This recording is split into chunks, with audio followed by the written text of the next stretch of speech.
Hey everyone, welcome back to the channel. Happy Monday, mid-November Outturn preview tasting coming at you live from the Scotch Malt Whisky Society of America. And this is going to be one hell of a live stream. As you can all tell by the description of this video, we've got a very special guest tonight.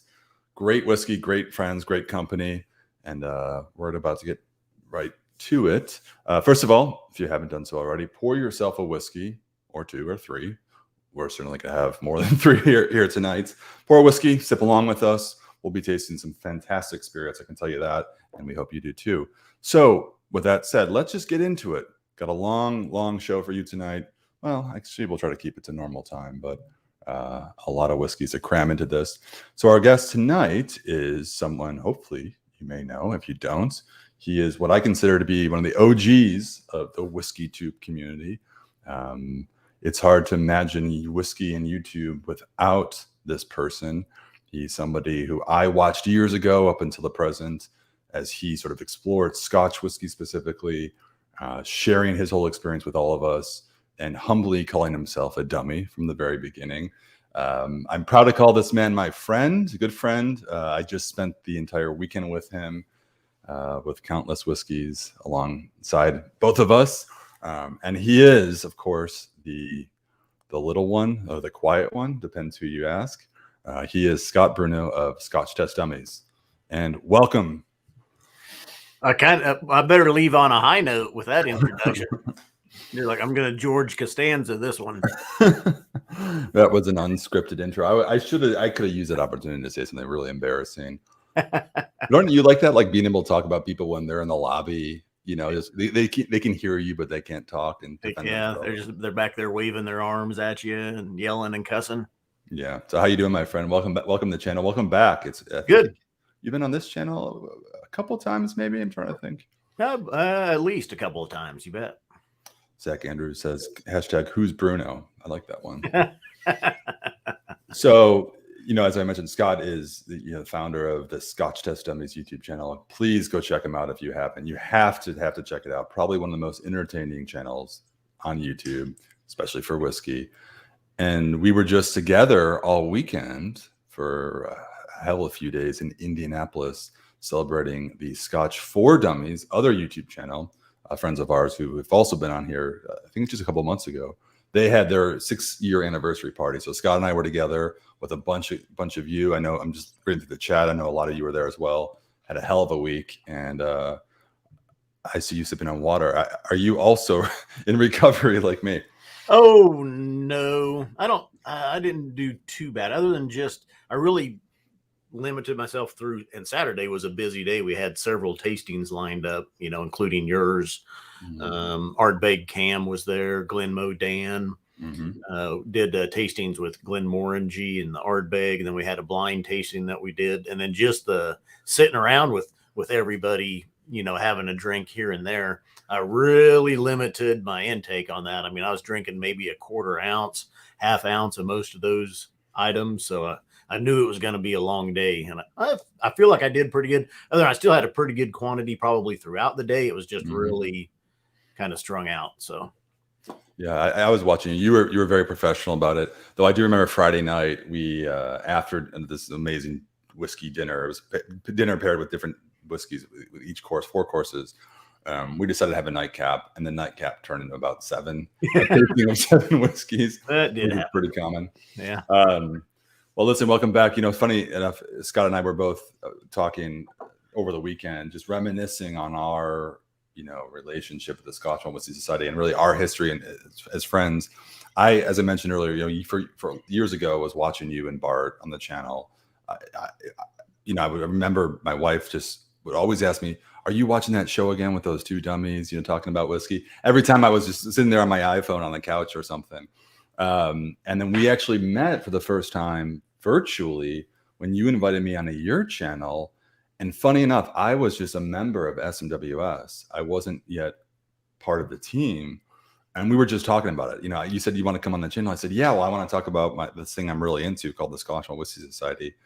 And then I just remember, funny enough, I eventually joined the company. Fast forward a year or two, and you were the first guest on this channel, this very channel back, I think in like 2018 or something. And I just remember that was such a poetic moment. And, I figure you guys are into poetry. I don't know. But Yeah. nonetheless, so with that said, Scott, I hear you also retired from your long, lengthy career. I did. Yep. Almost 29 years with the Wichita Police Department as a police officer. Started in 1993 and retired October 15th. Well, everybody, let's raise a glass to Scott. That's probably one hell of a career. I'm sure it was couldn't have been an easy career, nonetheless. A lot of hard work, and so obviously we don't have to toast right now. We got 5 whiskeys ahead of us to taste tonight. But I also heard that you actually decided to come out of retirement about 4 weeks after you retired. You mean maybe start a second career? That's what I heard. I did not stay retired too long. No. Yeah, so here's a guy here who was retired after a 29-year career with the police department and is actually back at it. And Scott, what is your new career? What is it you're doing these days?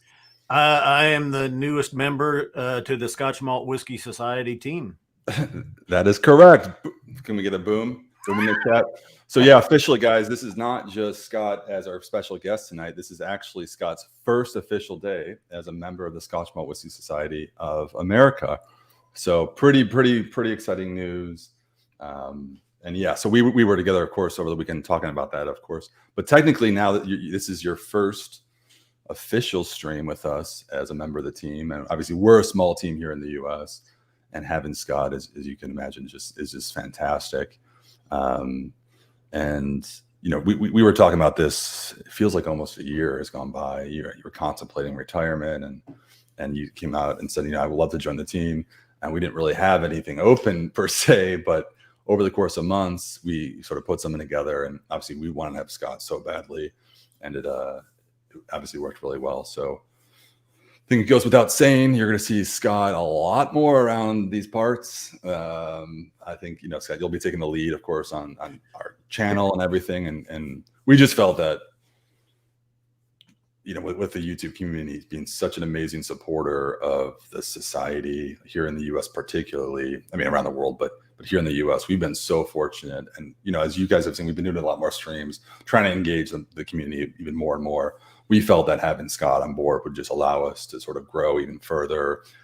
We'll become better listeners on the community, give back more, the whole thing. So, Scott, welcome officially.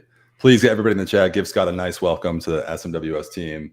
Okay, I'm doing all the talking. What do you think? I mean, how does it feel officially, I guess, day one on the job? It's great. I got to meet a few people virtually today. Still got a few more people to go and some more meetings. Great first day. I'm really looking forward to it. One of the reasons that the Scotch Malt Whisky Society really interested me, and when I reached out to you way back when, earlier this year, is because of like these 5 whiskeys that we have here to preview tonight. I say you guys, but now it's we, the Scotch Malt Whisky Society, and you, Tom, in the past are doing such a great job of bringing excellent top tier whiskeys to the States. And I want to be a part of that. And I want to help the Scotch Malt Whisky Society grow. So. Well, welcome. Couldn't be happier to have you. And so, yes, that'll be obviously here on the YouTube channel quite often. You'll see his face more than anyone, I would say. But the rest of us, Jenna, myself, Tom, Zach, will also be around, participating as well. But I think the other cool thing, which you haven't started officially yet, but you will just in a couple of days, Scott will also be talking to you guys, everybody, fellow members of the society. If you have any questions about the whiskey, you want to get an expert opinion. And we do have our member services team. All of us are in part of that. Scott's now part of that too. So, which means everything he's tasting tonight, now he has to become really familiar because he's going to help make recommendations to you as to what you would order based on your palate. So, look, a lot of talk. Really, really excited to have you on board, my friend. It's been a long time. And I just remember the early conversations was sort of just a broad possibility. And I'm so glad that we were able to sort of sort that out. And as Tamar has said, this will be an epic live stream. But I also just want to give a shout out to Multicasking, who came up with the hashtag of the evening, I think, which is the Scott Malt Whisky Society. So, well, let's get into some whiskey, because while we're celebrating Scott's our addition, it's an addition to our team being Scott officially starting today. We have 5 whiskeys that we're dropping tomorrow for the November mid-month outturn. So if you're new to the channel or new to the Scotch Malt Whisky Society or unfamiliar with how this works, we release a number of whiskeys every month, available exclusively to members of the society. And every country, within the Scotch Malt Whisky Society chooses its own selection and releases it to members in its own country. And typically what we'll do is we have our main outturn the first Tuesday of every month, and we'll have around 15 or so whiskeys in that selection. 2 weeks later, the third Tuesday of the month, we have what we call our mid-month outturn. It doesn't take place every single month, but occasionally when we have some really exciting things that are sort of hidden away, we pull those out. So we have 5 whiskeys tonight. All these are coming available tomorrow at 1 o'clock Eastern time. So I guess Scott, you and I are the first in the country to really taste these. We haven't before. And for everybody watching, you're the first to see the reveal. So let's get into it. 5 tonight, Scott. Actually, how about this? I'll bring up the first one. I think we talked about the order briefly. They're still a little unfamiliar to us. They just came over to the U.S. I'm pretty excited. But that said, let me pull up the banner and we'll get going. I got a little something for GCAP here. He's got a question.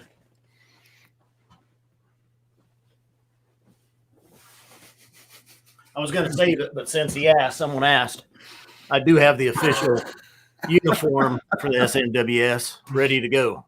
Wow. Yeah. Wow. I thought you were going to wait for your stream of time to bust it out, but yeah. He got to see it today, and I don't know how long it would be before me and Tom get to hook up and share the outturn. So, yeah. Very nice, George. We'll see. After 5 whiskeys, house. What do you get in that double shirts? Okay, that's coming off. It's coming off. Jesse Voisin says, came here for some shared dreams and got some breaking news. It's so funny. Jesse, you and I met at Scott's anniversary party in Wichita a few years back, and it's all coming full circle. So Tom R asks again, what's the over under on the O-Mans tonight? I don't know if I tend to say oh man if I really like a whiskey. I can't control it. But first one, listen guys, 5 whiskeys. We typically reserve some of the older and rarer ones, I think, for later in the lineup. But because we have something to celebrate, it's cold whiskey weather. We have Scott on board. The first cask we're going to introduce. Scott, why don't you kick it off? Tell us, what do we got? What are we starting with? You betcha. So this is cask number 70.43, Shelter Under Palm Trees. It's a 27-year-old Highland. Cask type is a second fill ex-bourbon barrel, and it's at 53.5%. Kicking it. I don't know if my camera will come in. There it goes. Wow. Yep. And that's what I told Ben. I said, I bet I know what order you're going to go in tonight. And he threw this one out first. And I said, well, that surprised me, but must be a little celebratory dram. I pulled a Ryan Johnson and subverted your expectations. Yeah, man. It's funny. We were well, let's just taste this first. Scott, toast to you. Welcome aboard officially. I'm just reflecting all the times we've had sort of society whiskey together. We were in the vaults in Edinburgh together. Your first time over to Scotland just randomly happened to be there at the same time. It's all sort of worked out. The stars have aligned. So here we go. Cheers to you. Cheers. I guess we could talk about the nose, but you know what? I'm just going to have a sip and we'll come back to the nose first.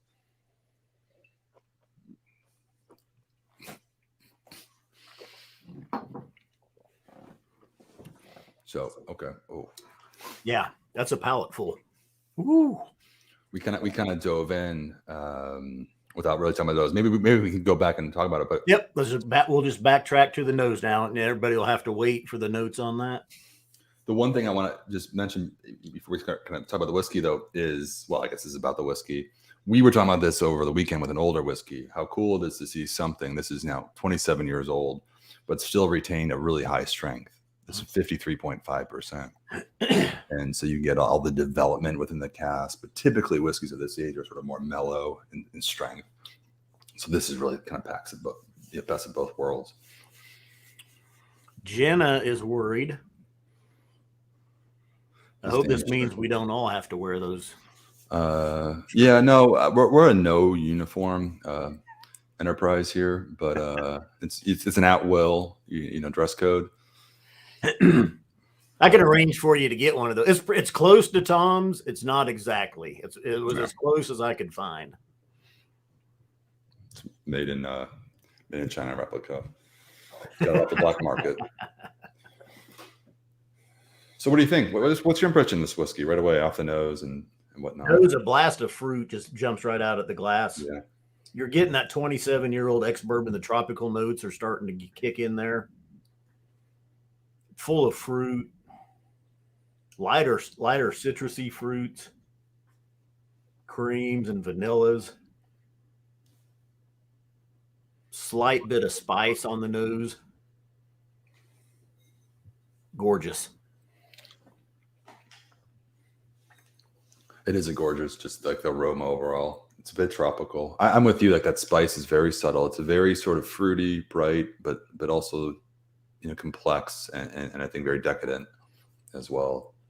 And it does just the note. We just did take a little taste as a toast, but just off the aroma, you can tell it's got it's packing a punch. And at 53, what is it? 53.5. There's some weight to it. 54.1 is what you got on the note scrolling. Is that right?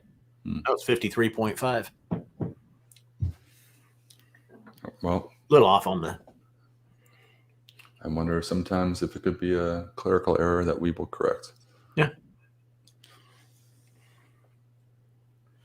Donner Pass whiskey. Let's see here. Happy he's drinking. Let me see if I can find it to highlight it. Favorites just before the started. Edgedower 12 natural cask strength sherry cask. Is that one the Bisco bottlings?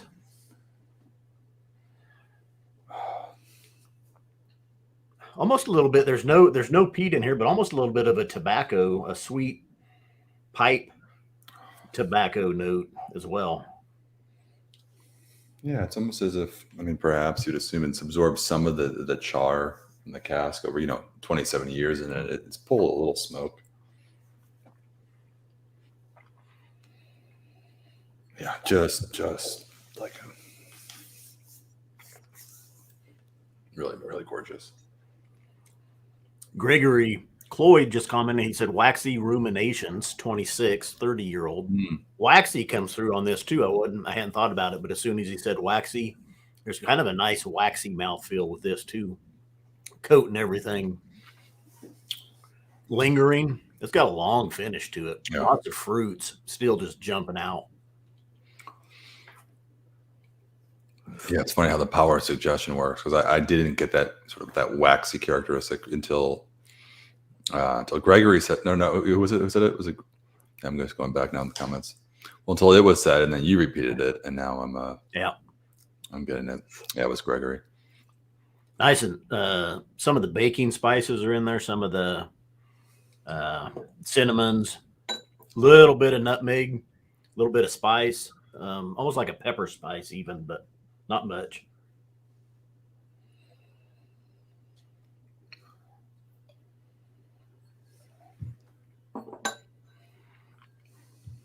Yeah, it's like a lighter body, but there are a lot of, if this makes sense, it's a lighter whiskey. It's not like a heavy sherry cask whiskey. So relative to that, it's lighter, but all the flavors that you were kind of just describing, the little spices, they do have some weight to it. So it's very November-ish. We often try to choose some of these whiskeys relative to the seasons and months. Of course, the weather varies around the U.S., but it's spot on, for me. This time of year. I just added a drop of water to it, pretty healthy drop, and it really brought out even more, made that fruit more prominent on the palate. It jumps out right at the forefront at you, grabs onto your taste buds, and doesn't want to let go.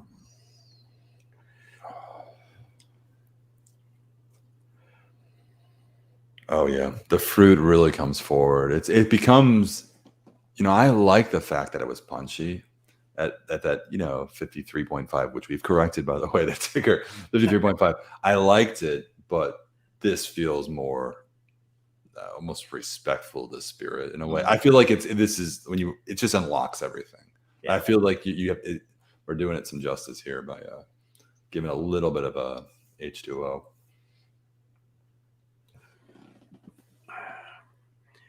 Daniel H is asking if there's any plans for, let's see, deals coming up for gifting memberships for the holidays. Daniel, yes, stay tuned. We're not going to reveal everything tonight because we can only do one big secret reveal at a time. And Scott was the one for this evening, but coming very soon. You'll hear about that. So definitely. Obviously, we'd really appreciate if you do gift memberships and bring your friends or family members in the club. Helps us grow and do things like bring great people on board like Scott. But ultimately, yeah, we will have some really cool, exciting packages and whatnot and promotions. So stay tuned. I was just to say, if you haven't already subscribed to our email list, I'm gonna be coming back with more. And I would say the fruit on this is almost, if I was blind with this, or I would even guess still that there could be a little bit of a sherry casking in here, but because it's 27 years old and it's a Highland and it's in those ex-bourbon barrels, sometimes you get those tropical notes and those fruit notes that are very reminiscent of a kind of a light sherry, or almost maybe even a port. This is almost more like raspberries to me. Berries, strawberries, blueberry kind of fruit that I'm getting on this. But I'm saying it's just from that 27 years in the ex-bourbon barrel, but it's just very reminiscent of a slight sherry cask or a sherry influence. Yeah, I think those warmer spices, like you mentioned, there's like a little bit of nutmeg there. I got some of that. Not so much, maybe a little bit of cinnamon, but you're right. I do think that sort of suggests some sort of a richer sherry influence. I just wonder. I'm glad we started with that one. That was a nice toast glass right there. Yeah. Good start. It's not an everyday whiskey for even for us. But yeah, good start for sure. All right, where are we going from here? Let's go to number 2. Okay. I'm gonna put a topper on top of that one and come back. I think after the end of the stream, just because I don't want to waste a drop. Absolutely not that one. So number 2 is I guess I'll introduce this one. Number 2 is 18.38, the Happy Ponderer. We'll see about that. 13-year-old from a second fill hogshead space cider. Can that come through? That comes through enough, right? Yep. There we go. Little bump in ABV, 61.3%. And this is the one we thought we were going to start with tonight. It matches my shirt. Jenna. Matches your shirt. Jenna will be proud. And there you go. We were going to start with it tonight, thinking that it just kind of made sense within the lineup, which kind of, I guess, spoils the fact that what's coming after this is just getting heavier and heavier and richer and smokier. But I think that's par for the course for us. But we decided to sort of switch around because the ABV of this one is really high. We thought it would sort of take away from that older 27-year-old. Again, not a weak whiskey by any means, but lower in strength than this one. What do you think of first impressions? I'm going to go ahead and get through this, but I've poured it. I had a little sample. I went through these earlier today and just got a little taste of them, but this one was very surprising. So this is the spicy and dry, or the spicy and dry flavor profile. Just second. I think it's even second fill ex-bourbon. Mm-hmm.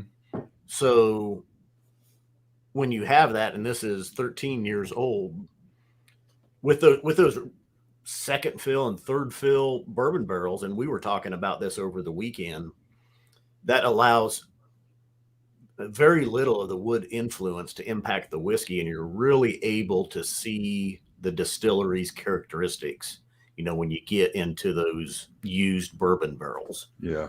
So, and some wonderful things can happen with these whiskeys. Yeah, it's specifically the second fill, which I know for Brittany and Chad, I think I'm like, okay, what's so special about second fill?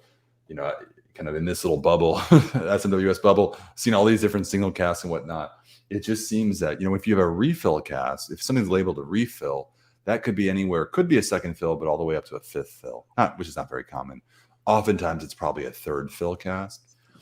A first fill cask, meaning, let's say for bourbon, it just came over from the U.S. from a bourbon distillery. It was used to make bourbon, and then the spirit that goes right into that is what you'll have then eventually in your glass. That picks up the first fill of Scotch. Second fill is then if that barrel's reused again and then filled with spirit the second time. Technically the third spirit to go in it if you call it the bourbon, but the second Scotch. And so and that does just seem like this really amazing happy medium that allows the spirit to come through, but still gives it some warmth and rounds it out with a cask influence. So first one was a barrel. This is a hogshead, so slightly larger, so maybe not as much influence as the first one. But what do you think? On the nose, a lot of malt jumped right out at me at first. Some slight citrus, a lot of spice, like pepper spice on this.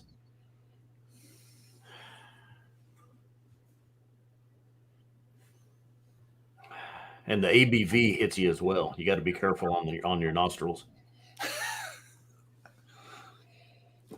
I've gotten in the habit of trimming mine before every preview taste. And Time for a Dram says, congrats on the new gig, Scott. The previous years of service were just the warm-up for this, the main event. Wow. That's right. Hopefully. I thought the 12 Hours of Boom was the main event, but I guess now this is like the encore tournament. Yeah. Cheers. Time for a Dram. Yeah, if you guys are just joining us, welcome. Scott, as we just announced earlier, Scott is officially a member of the Scotch Malt Whisky Society of America. Well, the team, our team here. He's been a member of the Scotch Malt Whisky Society, as many of you are as well. But he's officially part of our team, and you're going to be seeing a lot more of Scott here on the channel. Yes, and looking forward to it. Okay, I'm going to taste this on the palate, 61.3%. Okay. This is, I'll tell you too, and there's been a couple of comments, is that this is a distillery that I haven't had either before. So there's some things to be said about trying distilleries you haven't had. So yeah. Oh man. Oh, I just said, oh man. First of all, the strength of it. It is so intense, and the spicy and dry flavor profile, something we haven't seen actually as often. We don't see it as often as it's spicy and dry. And it's succulent, it's earthy, it's robust. It really sort of just grabs your tongue.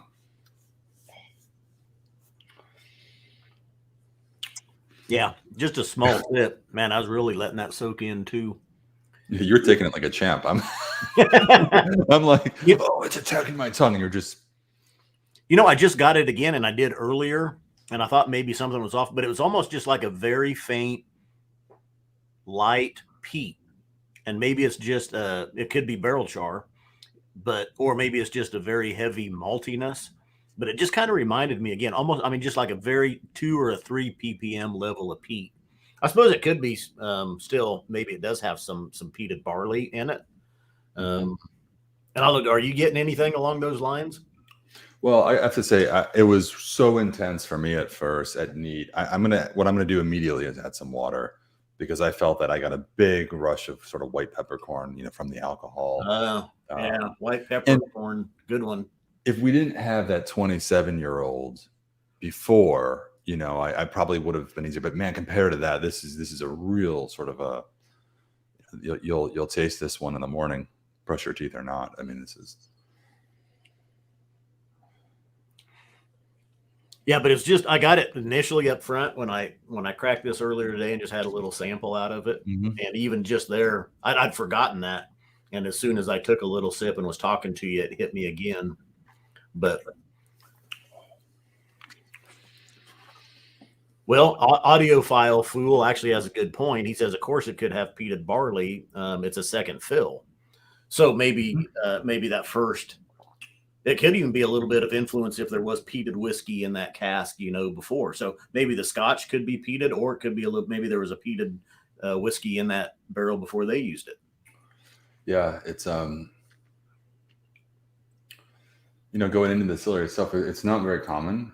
Again, we typically don't talk about the distilleries and just sort of talk about the liquid. But in this case, it's not as common, as my understanding, for the specific one to peat the malt, and a lot of the whiskey, as I understand, you talked about whiskey from distillers you don't see often. It's so many of these that we don't see so often are actually primarily used for big blends, big a blended Scotch, and really you see it sort of as a single malt, or in this case, a single cask, single malt expression. So not too much of it is peated, but I can't get past that smoky characteristic either. Now that you mentioned it, I would venture to say no, it probably wasn't in there. I think this is likely an outcome just of the oak itself. The oak, I think, is taken on, has injected some sort of characteristic that's maybe some of the char from that, but it is pretty prevalent. I mean, if it were more peated in this case, we would definitely would have classified it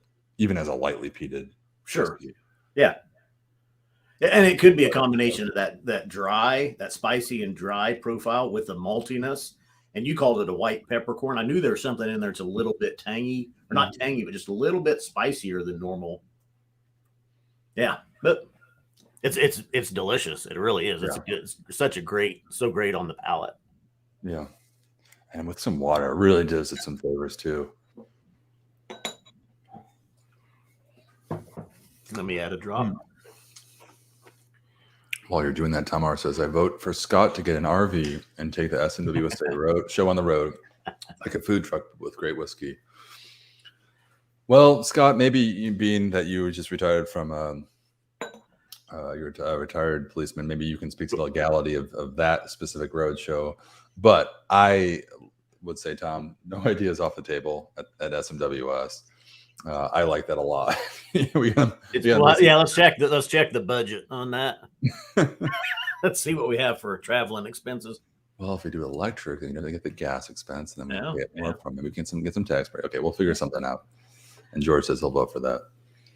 And I think Tom R is referencing though, because it came up on the Scotch Test Dummies for Bart and I to do get an RV and travel together, and it would not end good. That's all I can say. I could not take Bart living in an RV with him for more than a day.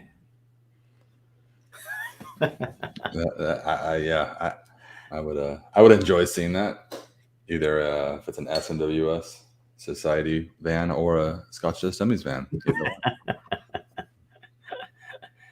And a question from Marco, and this is, I joined late. Did Scott mention whether or not he has fully regained his sense of smell and taste? Of course, Scott, you were very public that you had COVID last year, and you were documenting the fact that you lost your sense of taste and smell, and it was kind of scary for a little bit watching you, a guy leading this channel that we all sort of rally around, completely unable to enjoy whiskey. And so I guess the question is, first of all, have you regained your sense fully? Yeah, so let's go back. That was October of 2020. It's been just over a year now. I would say within the last 2 to 3 months, I've really made good strides on my with my nose, with my smell. I'm back. I put my 98% that I'm back. There's still some real minor subtleties of stuff that I'm not getting, all on the nose. I think my palate is all the way back. It's only hindered by that 2% that I can't smell. So, come along. It just seems like every day I'm getting to where there's kind of more and more nuances and stuff is coming up that I haven't been able to pick up before. So I think it's about to end, but there's a little bit of inflammation up in this area. Yeah, and I can still feel it, and it's there, but it's getting less and less. And I think when it's gone, that'll be gone and good to go. Yeah. Well, look, already today you've been picking out some tasting notes that I didn't even pick up originally. So, and then I smell or taste them right after you. So, well, it's funny because when you reach out, you're like, hey, I want to join the SMWS team. Can we make a gig out of it? I was thinking that because I was like, well, can you just smell or taste anything at the time? Yeah. And then we said, hey, listen, it's getting better day by day. So, and it is. Let's move on to number 3, shall we? This is a really good whiskey. I don't know if we give it enough credit because we've been talking so much, but I think it's a really, really nice pickup. And with a little bit of water, has really become a bit more fruity and not so robust and earthy and dry. Fantastic. A lot more of its citrus fruits are coming out, and even there, I still got just a little bit of almost like an ashtray right there on the finish with it. Most of these, though, I'll tell you. Anything that's upper 50s, even into the 60s, most of the time, water to me really helps them. You know, a drop or two of water. You just see it kind of opens them up. I think when they're cask strength, when they're sitting in there at 60% ABV, they're just really concentrated. And I think that impacts everything. You add that water and it kind of unlocks some of that stuff and allows it to show itself and just reveal itself a little bit more to you. Yeah. Most of the time, I would say that. Yeah. That water helps a whiskey. Yeah.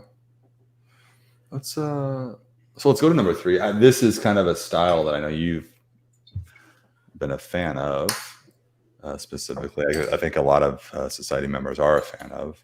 Probably my favorite profile. Yeah, well, let's. So you kick it off. What do we have for number 3? We got 5 whiskeys tonight. We're about to the halfway mark. All right, so this is let's see, barrel 40 or bottle. Is it? There we go. Let me see if I can. Come on. I got the ticker. We're almost getting too close. There we go. Boom. 44.143. Good traditional fare. This is a 17-year-old, 57% ABV from a first fill Oloroso Barrique. Yeah. Or it's a 2 casking. Sorry about that. Yeah. First is an ex-bourbon hogshead, and then finished in a first fill Oloroso Barrique. Yeah, and specifically the breakdown, it will be on the website tomorrow on the specific whiskey listing in our shop, where it says it kind of breaks down the time spent. And this was actually 15 years in that ex-bourbon hogshead, and in the final 2 years it was matured. And interestingly, this first fill STR ex Oloroso Barrique. So really, really unique type of sherry cask that has been, STR stands for it's been shaved, toasted, and recharred. And it's a Barrique. Typically sherry is matured in what's called butts or puncheons typically.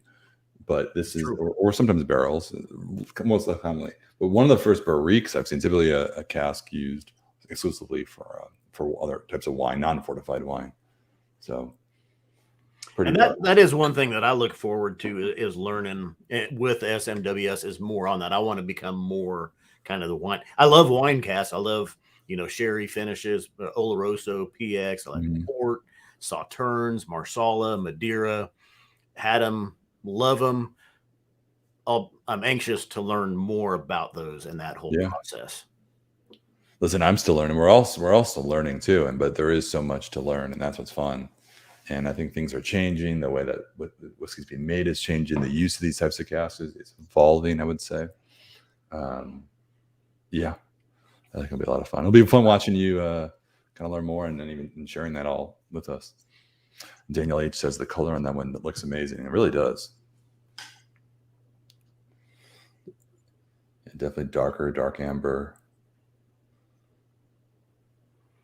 This distillery is known for a little bit of a sulfur tinge from their distillation process, and it's there. But it's either from their process or from that Oloroso Barrique. I love meaty. Sulfur does not offend me either. I've had plenty of drams where there's sulfur. With a sherry, I like different things that will roll themselves into a sherry, finish. Just some of those different notes that you get sometimes or that jump out at you. And I get those rich sherry dried fruits on this, and I get a little bit of sulfur on the nose. Yeah, there is a bit like that's. It's like a struck match type of aroma. I don't know. I don't. Of course, I only have one nose, but I don't know how tolerant I am or not to sulfur presence. I know for some people, it really can. It's difficult. Yeah, for people they don't even care. I kind of like a little bit of it, which I think that this one has for me a little bit. I don't know. I've just kind of accepted as part of the process for the most part. But it's good to call out the profile for those who might be less tolerant. If their palates are they struggle with it. There's a little bit going on here.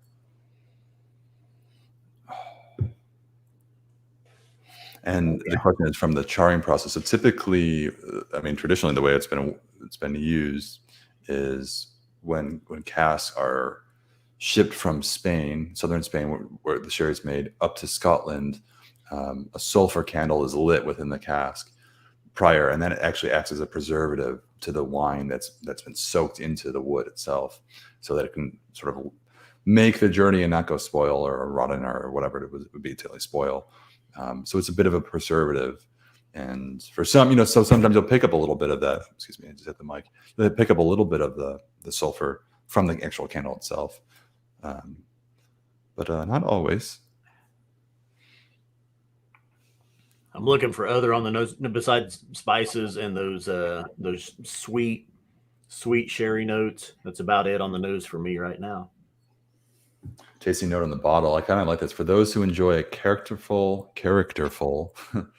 old school, meaty spirit, which was extra matured in an Oloroso seasoned barrique, simply hearty and tasty.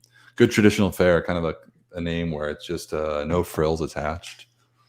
Just old school Scotch right here.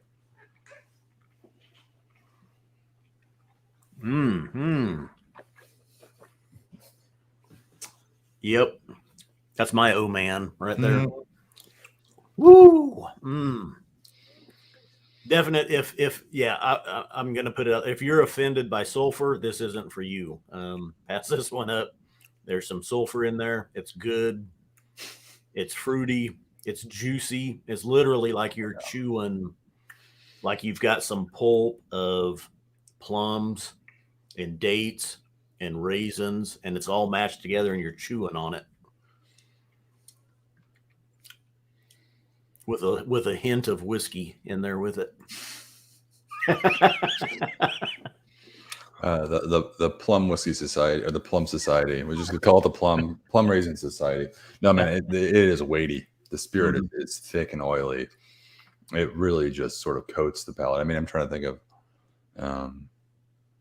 well, I was thinking of a reference that's probably not, it's not enticing. So maybe, anyway, just think of something that's really thick. I was actually, I'll just air boldly. I was actually thinking of like if you ever use a toilet, like a Lysol toilet cleaner, where you just like put it in the toilet and it just sort of coats on the porcelain. It's kind of like that. I wasn't going to say it, but I didn't want to then imply that I was thinking of something else. And I was like, oh shit, I don't want them to think about that. So I'm just going to be honest. That's what I was thinking of. But you know how it just like clings. It's so oily. It's like in my gums, around my tongue. It's everywhere. It's a juicy fruit, juicy blast. Not juicy fruit. It's a juicy blast of fruit. I just put a drop of water in here to see what happens, and I don't know if I'm supposed to say that or not. Like, if you're offended by sulfur, this isn't for you. But no. I think, like, guys, the whole purpose of doing this is just to share our honest experience and then help you choose one or more, or however many you want, that is right for your palate. That's it. I mean, all the whiskey is really good. It's damn good. We know that. It's tried, true, and trusted by our tasting panel. Score it rigorously. Only choose the ones that are ready to be bottled for members. So the whiskey's great. We're very, very blessed to be here enjoying great whiskey, but it's all about giving you honest feedback so you can choose the whiskey that's right for your palate. So yeah, for sure. Like you and I, Scott, sounds like I kind of like a little bit of that sulfur influence, but for some people, it might not be for them. Yeah. It adds a little bit of weight to it, if you ask me, just to the palate and the whiskey itself, but just having a little bit. And this isn't a lot. There's not a lot of sulfur on this. There's a little bit in there. It's noticeable. To me, it just kind of adds to it and just makes it weigh on your palate a little bit more, and it puts a little extra oomph in there. Very good indeed, with a drop of water. And the question was too here, and we were actually just talking about this earlier. It sounds like it could have been next wine barrique that was shaved, toasted, recharred, filled with Oloroso, drained, and then had the Scotch from them. That's kind of what it sounds like to us. I mean, it's really, really rare to find sherry matured exclusively in a barrique, the type of cask known as a barrique, which is the most common type of cask used for wine. And oftentimes when you see an STR cask, it is a wine barrique. So we were speculating on this. We don't have clarity on this specifically. There's not a lot of the very tannic, classical sort of red wine characteristics. It's very much the sherry. So, of course, a lot of the wine would have been shaved, toasted, the cask was shaved, toasted, and recharred. So maybe that would be sort of removed from early to begin with. but it could be there. Maybe we're just not picking it up over the sherry that's fresher, you know. There is, I mean, there's a nice sweetness in it though too. That's not necessarily just that Oloroso. I mean, it's definitely there's a nice, more citrusy, lighter fruitiness to it as well. It's not just those dark dates and plums and raisins. Almost cherry syrup type sweetness. Mm-hmm. And it's still going. As with a drop of water really helped this one. I think it really helped with the palate, really helped with the finish. Everything's really clinging on here. Just doesn't want to let go. Mm-hmm. Yeah, really, really rich, really warming. Definitely evening dram, post dinner. Like this will hold up. We just had that dinner on Friday night where we paired all the dishes with different whiskeys, and I'm just thinking about that experience just a few days ago. This is definitely one I'd go with. Like, well, I guess you could go with some meat, red meat specifically, or pork. Pork, I love like pork with like a sherry. I love pork with sherry, but with a sherry matured whiskey, that could hold up really well. Yeah, I don't know, man. I would agree. You tell me, you're the sherry you're the sherry guy of the two of us. I don't actually do that much pairing with food, so I pretty much just drink what I want. But I know, I mean, it's kind of like brush your teeth with it. Yeah, it's like, all right, let's see what's good tonight. Yeah, maybe that might change. Yeah, this is a very nice sherry dram. This is my profile here. This deep, rich, and dried fruits, and this would not. The only reason this would disappoint you is if you're put off by sulfur. So, but if you don't mind a little bit of sulfur and you love that deep, rich, and dried fruit profile, it's delicious. Mm-hmm. All right. This one's so good. Let's move on. I do want to mention, so we have two more tonight. We're about to get to these. If you get our emails, so these, well, I should say, so these are, as we mentioned at the beginning of the stream, these are all dropping tomorrow at 1:00 Eastern time. So all these whiskeys, you're the first to hear about these. We got 5 tonight. We got 5 coming out. We're tasting all of them. There are also, if you're just looking for, if one of these sounds good, maybe the others are really not for your palate. Totally cool. There are obviously so many more to choose from if you want to add another to your order. We did send out an email that I wrote myself, kind of awkward promoting this myself, but truly, every month I go through and go through the shop and look at really what I think are the hidden gems of the whole selection. Whiskeys that are still available but offer something really unique and really good value for whatever reason. So check it out. Check the hidden gems that was just sent out. It's also posted online on the blog as well. And I did a breakdown of there are a few whiskeys that are just absolutely, I think, spectacular. All of them from actually the November Outturn we just had a couple of weeks ago. We tasted those. There was a 52.40 sweet and zesty sea air. You might remember from that, young and sprightly, but like a little coastal. One of my favorites still just of, I would say this year, 19.52. It's called Firm and Classical. Fantastic space cider. And then Scott, we were actually really enjoying this over the weekend. We did a presentation and it was the 42.63, the Thirst Aid Kit, the peated whiskey from the Isle of Mull. We got into that, I think, with the whole group, maybe 50 of us. And that's still available. And people were asking, is that one still available? And I think pretty sure it's still available because I just wrote an email about it. So I hope it didn't sell out yet, but amazing. But, speaking of peated whiskey from the Isle of Mull, we got some peated whiskey coming up right now. So we got two peated whiskeys to round out the last 5. You can pick where we go from here. Which one do you want to do next? Because I can go either way. Well, I would say traditionally we'd start with the 10. So let's just start with the 10. Okay. What do you think? Yeah, go right ahead. It's whatever you'd like. Yeah, air boldly. We have a 10 and a 17-year-old, both Isla, both peated. Or wait, well, this is the heavier peated one though, too, isn't it? Who cares? Let's do it. You want to do it first? Yeah. All right. Well, it's too late. You've already revealed. So already revealed it. Yeah, I'll wait for it to focus. There it goes. Smoke and Smirr, as we would say in the States. You looked up the proper pronunciation. It's Smoke and Smirr. No, we went on the YouTube to make sure we had the British pronunciation. And there was a guy who was clearly from Southern England. Yeah. He called it Smoke and Smear. Smear. Smoke and Smirr, 53.357. This is a 10-year-old Isla, 56.7% ABV from a refill ex-bourbon hogshead. So a little bit bigger ex-bourbon barrel as well. And real quick, Jesse did ask on the last one, the 44, how many bottles were there going to be of it? Do you know? Do we have that? Yeah, I do. Give me a second, Jesse. Let me pull it up. It looks like we have 120 of the last one, minus the 2 that we've opened this evening. So yeah, which is a high allocation for us. Typically, we'll see around 90, max bottles per. So 120 is a good selection. Obviously, the Diedrich and dried fruits profile, along with this peated here, are 2 of the most popular. So it's good to see that number. So yeah, you should have no problem picking one up tomorrow afternoon. Oh man, I just said oh man again. Trying not to be the oh man guy. Nice color. What we'd like to see for about a 10-year-old, whiskey coming from Isla.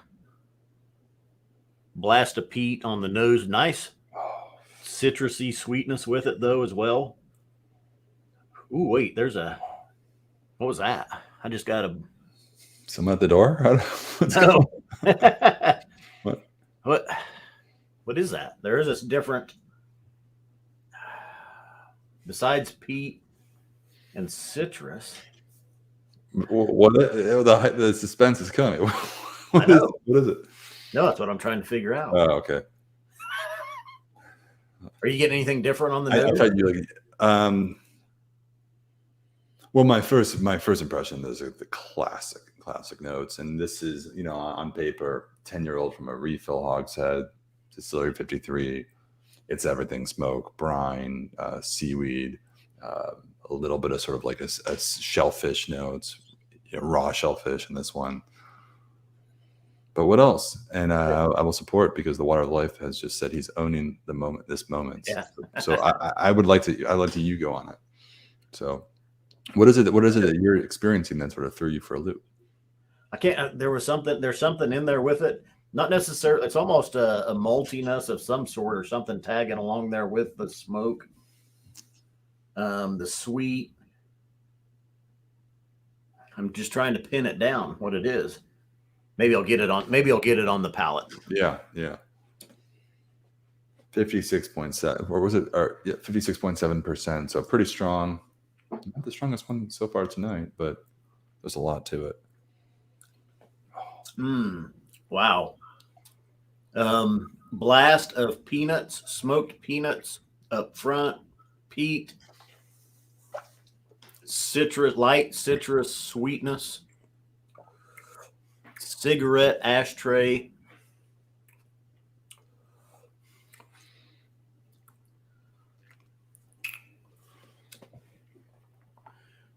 barbecue,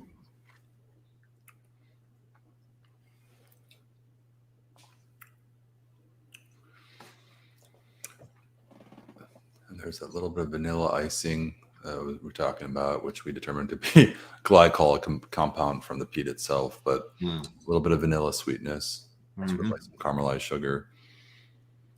The peanut, you said peanuts right away, man. That when you said that, as I was tasting it, that is spot on. There is that sort of peanut, specifically peanuts of all the nuts. That's almost a smoked roasted peanut, even. Yeah. No, it's amazing. It's Isla whiskey is more popular than ever. It's harder and harder to get. So we're still lucky to see some of these. And of course, on paper, as we mentioned, like 10-year-old cask, refill hogshead, kind of the bread and butter that you would want, that age, that cask type. That's really, in my opinion, like sort of the genesis of the Isla style that we know today. But man, when you find one that's just where all the boxes are checked, it's got everything, it's well balanced, it's on the money for me. I was almost debating though, because the next one is in the lightly peated category, and I don't know if this one's too far from it. Is the peat is there? I mean, there's more than a light peat here. It's more of a medium peat. Mhm. Yeah. Yeah. Yeah, we obviously we can give away the profile of the next one, but it was a toss up as to where we go, and I'll get to why I think. Well, you made the call to go this one, and I was supportive of that. Typically, we would do a lightly peated one first, and then go heavily peated or regular. This is just the peated one, but I think in this context, we decided to switch it up. But The years won out. the Smia, smoking Smia. I just added a drop of water to see if that brings out. I still can't pin down what that other note is on the nose that I'm getting. Maybe it's just that 2% of my nose that's a little off yet. On the bottle, it says the tasting note officially says the poem of the Smoky Smirr o' Rain by George Campbell Hay describes a misty day on Scotland's west coast. You can just feel yourself there. I mean, that's really it. I mean, we can get fancier if we want to, but this does sort of transport you to that island off the west coast of Scotland. It really just, you get the salinity and the seaweed and just the cold air. It does feel a bit cold for a whiskey, and because of that, very transportive. Almost remember. I just started kind of thinking like toasted barley. Even like if you were there when they were toasting barley, and you could smell it off in the distance, or maybe if you were closer to the distillery, and you could get that toasted barley in the air. There's a little bit of that on the nose.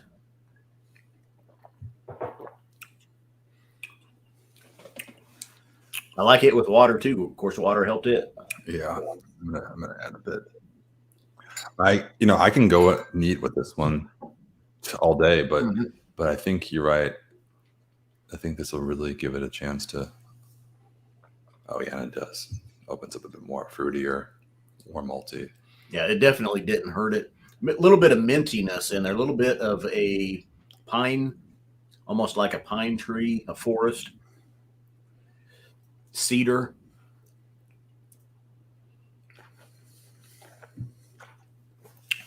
Well, it says what we've learned to pronounce. It's herbal with an H. Herbal. It's herbal. That's what we learned from a Cam of Ardbeg over the weekend. He got in trouble for saying herbal in Scotland. It's Oh, herbal. really? Why can't you say herbal in Scotland? Well, because that's the American pronunciation, and it has an H. So I mean, the Brits pronounce it. The British pronounce it herbal. So I used to work with a herb, and he got mad if you'd call him herb.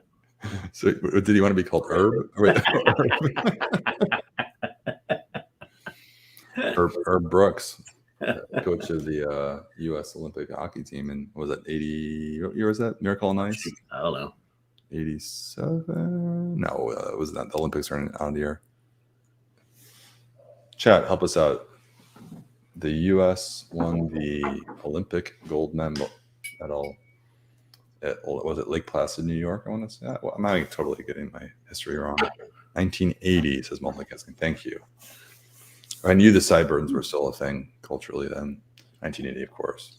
Forgive me for Herb Brooks was the coach. Herb Brooks. Okay, everybody's coming out with 1980. Okay, I got it. Thank you. I feel stupid. All right. Thank you, West. 1980 says I said 87. I was done. I got Lake Placid though. And there's a great film made about it, and what a moment in history that took place in 1980. Yeah, minty for sure, fresher with water.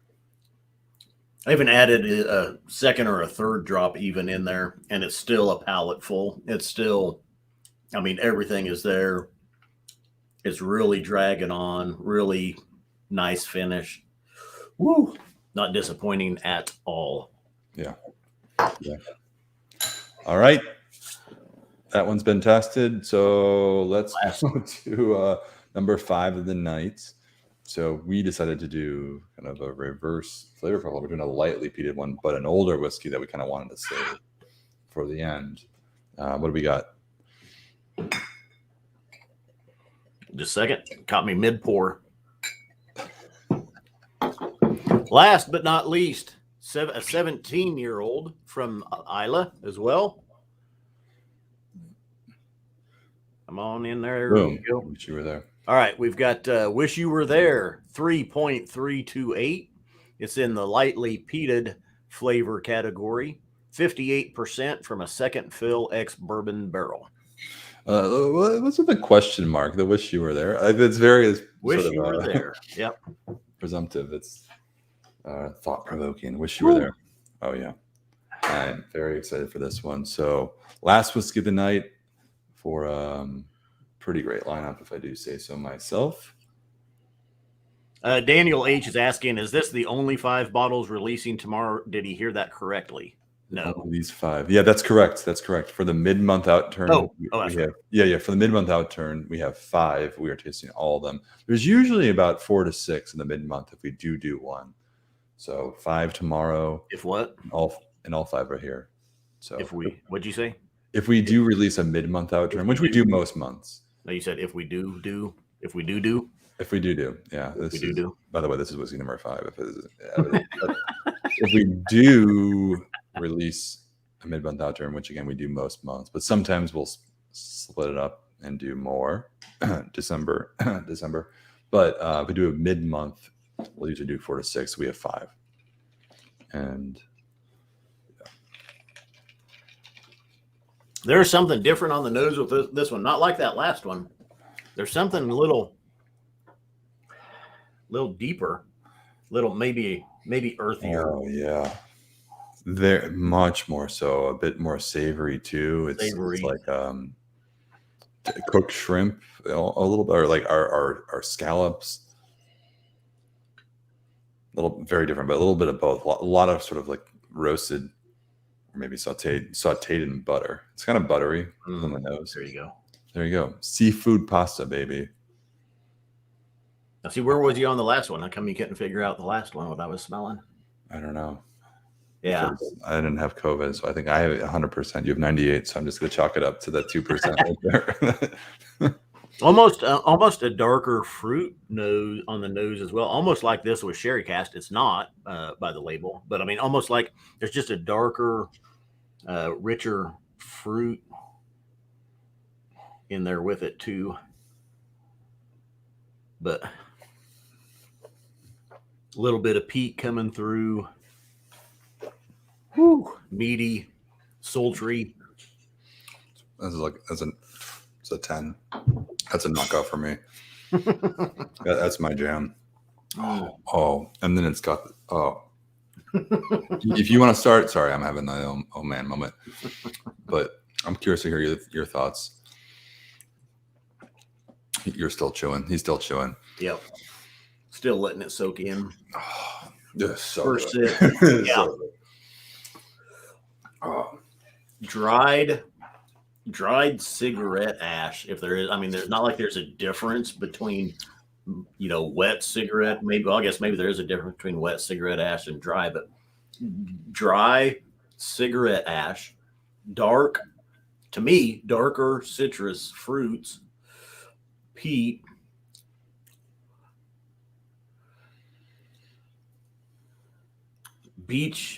beechwood fire, driftwood fire. Peachwood? Oh, beechwood. Okay. Driftwood. Yeah, beechwood. Not peach. Yeah, not peachwood. That's the other dummies. Man, what? So this is kind of, in my opinion, a classical representation of the spirit that you often see from this distillery. Like it is very it's a good representation of the house style, which I think is always, particularly sort of on the mid palates through the finish, it's a little bit of green apple that goes really well with that very sooty or ashy note. Then the apple note it's almost, for a moment, from my personal experience with the whiskey from the distillery. It almost reminds you of a little bit of like a classical Speyside in a bourbon cask. It has a little bit of these orchard fruits that come through.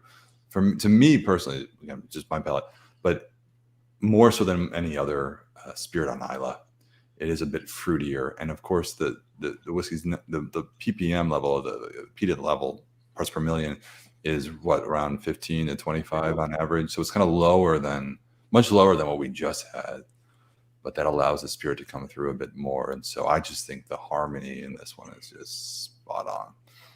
It doesn't knock your socks off, but man, it is deep and complex. It's got the thing is, it's got those deeper, darker kind of notes to it. The last one was kind of that classic peated ex-bourbon barrel where you were getting vanillas and citruses and peat. This one, I don't necessarily get vanilla and citrus. It's more the peat is in there, and then there's this darker,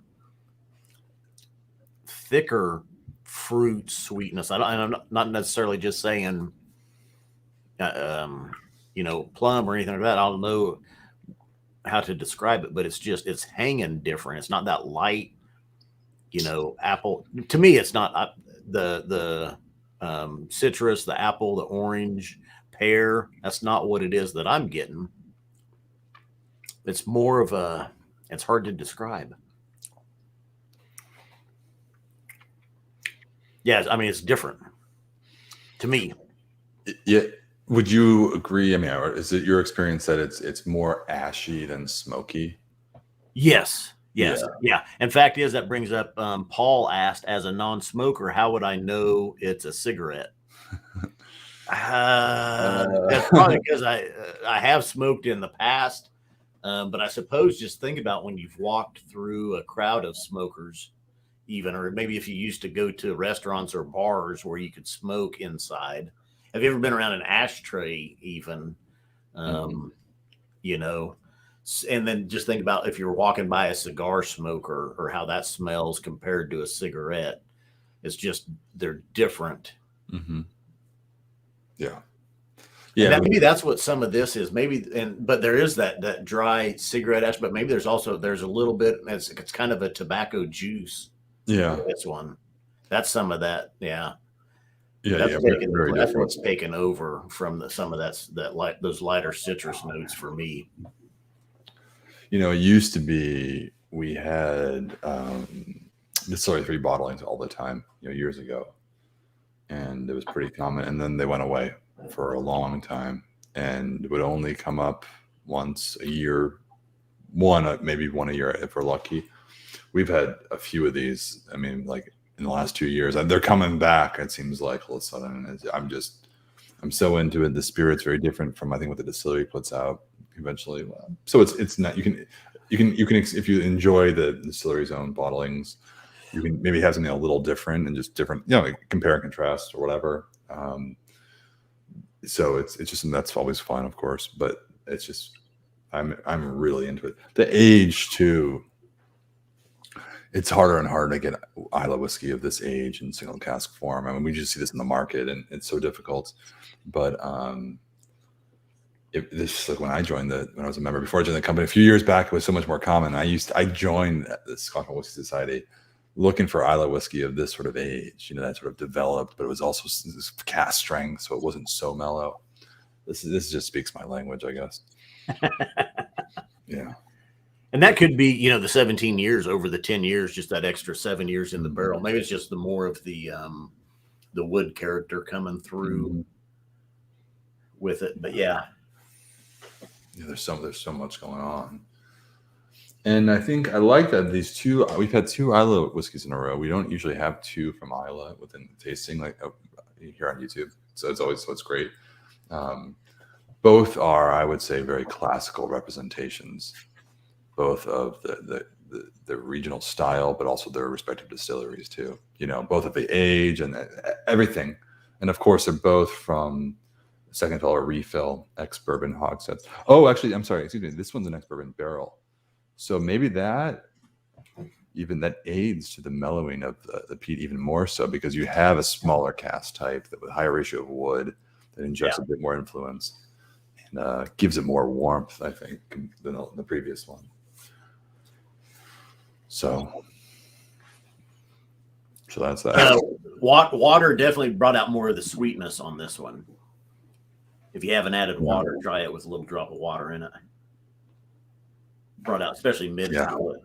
I was enjoying it so much neat, but you're right. It's 50.1%, which is pretty surprising. Actually, I think this is 50.0.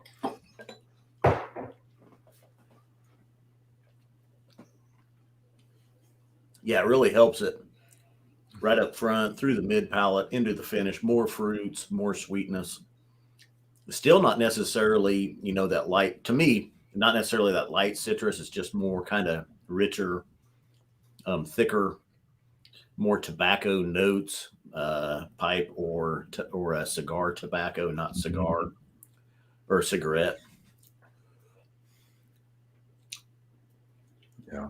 Very much a mouthful.